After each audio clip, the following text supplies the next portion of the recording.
Price Lord. இன்னைக்கு நம்ம என்ன டாபிக் பார்க்க போறோம்னா ஜெபத்தை குறிச்சு பார்க்க போறோம். ஏன் ஜெபத்தை குறிச்சு பார்க்கணும் அப்படின்னா, நாம் அனுதினமும் ஜெபம் பண்றோம். சில பேர் 24 ஹவர்ஸ் ஜெபம் பண்ணுவாங்க, சில பேர் அரை மணி நேரம் ஜெபம் பண்ணுவாங்க, சில பேர் 1 மணி நேரம் ஜெபம் பண்ணுவாங்க. நான் இது எவ்வளவு நேரம் ஜெபம் பண்றத குறிச்சு டாபிக் கிடையாது. ஆனா நாம ஜெபிக்கிறத ஏசப்பா உட்கார்ந்து விடிய விடிய விடிய வேணாலும் நம்முடைய ஜெபத்தை கேட்பாரு.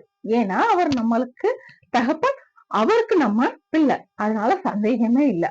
ஜெபத்தை அவர் நிச்சயமா கேட்பாரு. ஆனா ஒரு தகப்பன் பேசுறத என்னைக்காவது நம்ம கேட்டிருக்கோமா? கொஞ்சம் யோசித்து பாருங்க. எப்படி சிஸ்டர் கேக்குறது?